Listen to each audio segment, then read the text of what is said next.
శ్రీకాకుళం నియోజకవర్గంలో TDP MLA అభ్యర్థి గోండు శంకర్ ఘన విజయం సాధించారు. వైసీపీ ధర్మాన ప్రసాదరావుపై 50,000 పైచిలుకు మెజార్టీతో శంకర్ గెలుపొందారు.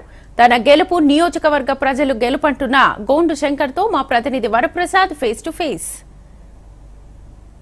శ్రీకాకుళం జిల్లా ఎన్డీఏ కూటమి అభ్యర్థిగా గోండు శంకర్ గెలుపొందారు. ఈ నేపథ్యంలో గతంలో కూడా ఆయన 50,000 పైచులక ఓట్లతో నెగ్గుతామని చెప్పి మొట్టమొదటి ఇంటర్వ్యూ హెచ్ఎంటీకి ఇచ్చారు. ఈ నేపథ్యంలో అదేవిధంగా ఆయన చెప్పినట్లుగా 50,000 పైచులక ఓట్లతో గెలిచారు.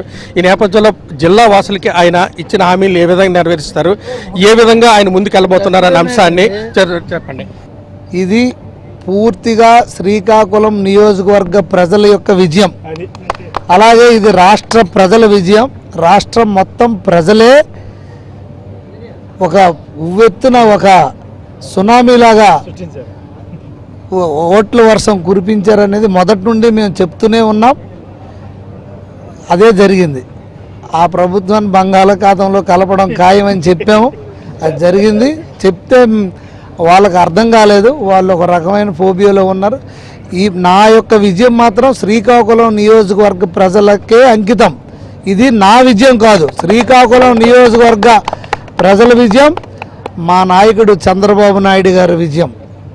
ఆయన మీద ప్రజలకి, రాష్ట్ర ప్రజలకి ఉన్న నమ్మకం, ఆయన రాష్ట్రానికి ఇప్పుడు ఆయన మనకి ఎంత అవసరం అనేది సుస్పష్టంగా కూటమి తరపున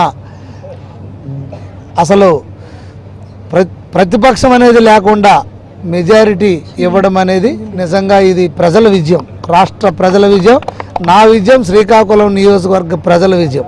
ఇది విన్నారు కదా, నా విజయం శ్రీకాకుళం ప్రజల విజయంగా నేను గుర్తిస్తున్నానని చెప్పేసి గోండు శంకర్ గారు చెప్పారు. ఇది శ్రీకాకుళం జిల్లాలో గోండు శంకర్ తాలూకా మనోగతం. కెమెరామెన్ గోపితో వరప్రసాద్, హెచ్ఎం టీవీ, శ్రీకాకుళం.